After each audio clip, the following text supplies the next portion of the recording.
Hi, I'm Michael Tromboli, and welcome back to my channel.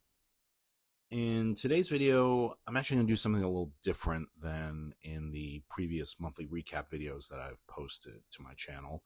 Normally, I'll talk about what I did during the month and then end the video with a slideshow of my favorite photos.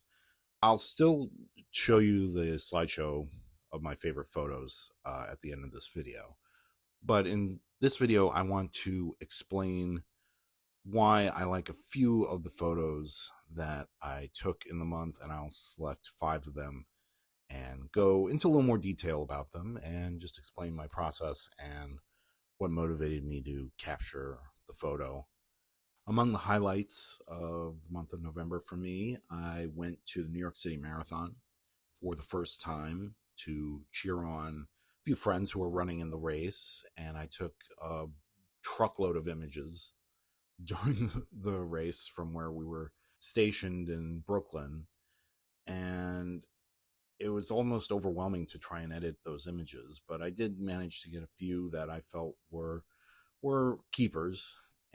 I also went to the Guggenheim Museum on November 24th, as well as a couple other museums during the month. I believe it was the Met on the 4th, and I also went to the Whitney on the 17th.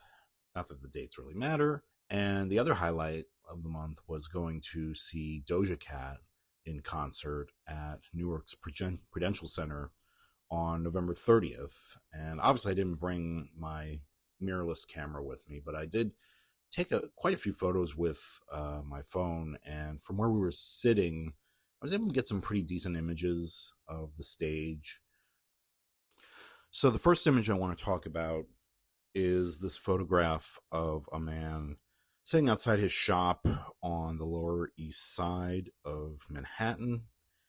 I really love doing night photography, and this was just a perfect opportunity for me to try and get a photo, and fortunately it turned out very well. It's just a quintessential New York City shop front with all these different coats and the mannequins, and I just loved the way the light from inside the store was silhouetting the man sitting outside. I don't know if the guy saw me or not. If he did, he didn't say anything. And most of the time I find that people, at least in New York, if they happen to see you with a camera, they don't really pay you too much attention. But yeah, in this case, nothing came of it, and yeah, it turned out to be a very cool image, in my opinion, anyway.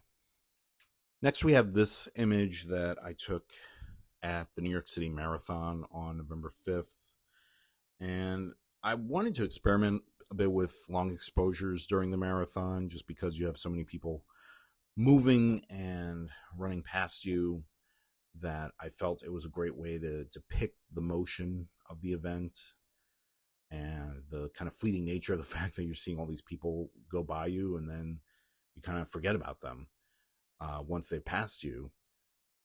In this case, I felt like focusing on the runner's legs was a pretty solid creative option, because essentially that's what the marathon is all about. That's what any race is about, is how well your legs can get you from point A to point B. And I just love the way that I managed to capture the one runner's foot static while the other runner's feet are clearly blurred and moving. And at the same time, you see the couple people in the background kind of, cheering on the runners. And yeah, I just, it was one of those images that when you take it, when you realize you got something good, it's kind of a special feeling, I think. Next is this image that I took in Washington Square Park in the middle of the month.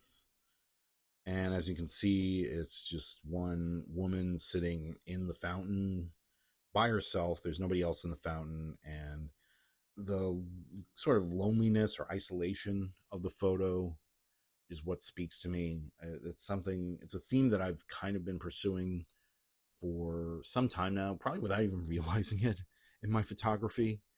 But this image to me just speaks so well to what it's like to be in New York City. You're kind of among everyone, but at the same time, you're also by yourself in some ways. And I also like how I managed to get the woman's reflection in the water at the bottom of the fountain. I think that's kind of just a cool effect. Next is this image taken near the Whitney Museum in the meatpacking district, and it shows a man, a street vendor, pulling his cart up the street. And when I saw this guy walking up the street, just being illuminated by the lights of his cart, it just called out to me that I needed to get a photo of this guy as best I could. And just the way he's kind of like framed in between the cart and this pole to his right is, I don't know, I really love it. Again, it just speaks to kind of isolation. He's like illuminated in a very dark street, and it just feels like a really sort of special New York image that I think if you're lucky to witness, you kind of realize that, New York is kind of the only place where something like that you could see. Finally, there's this photograph that I took at the Doja Cat concert in Newark. To be fair, I don't feel like most of the images I took were especially creative, because I feel like, it's really hard when you're just limited by an iPhone that doesn't have the best focal length as far as really getting detailed photos of the performers. So this image is probably my favorite that I took at the concert, because it just shows a fan's perspective, and it was taken very early. It was actually taken during the opener, which was Ice Spice. And it just kind of shows that sort of perspective when you're like, and the fact that she's like by herself in this photo. Again, it's a feeling of isolation that I'm just drawn to. There's something powerful, I think, about illumination in a dark room or a dark street that really, those are, for me, some of the more powerful images. It just focuses, when it's done right, on the subject. And so before I show you the rest of the images, I will just give the standard disclaimer of YouTube videos, which is, if you are enjoying these videos, please hit the like button and subscribe to my channel. It helps with the algorithm. It shows that you're enjoying these videos, and maybe other people who might be interested in these videos. So let me shut up now. Feel like I've been rambling for the last few minutes. Let me shut up and show you my favorite photos from the month of November.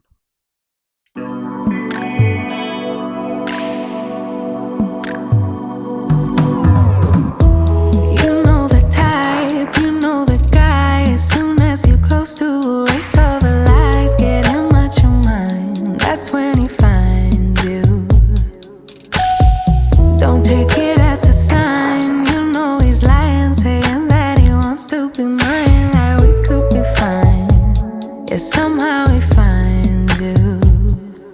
That's his trick. Say his name 3 times in a mirror and watch your self-respect just disappear overnight. Thinking he's slick, putting in just enough words to make you think he deserves some of your time. Oh my, oh my. Even right in front of his eyes, he wouldn't recognize if it was love. If it was love.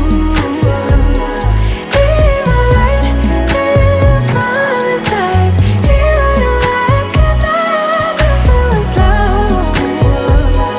If it was love.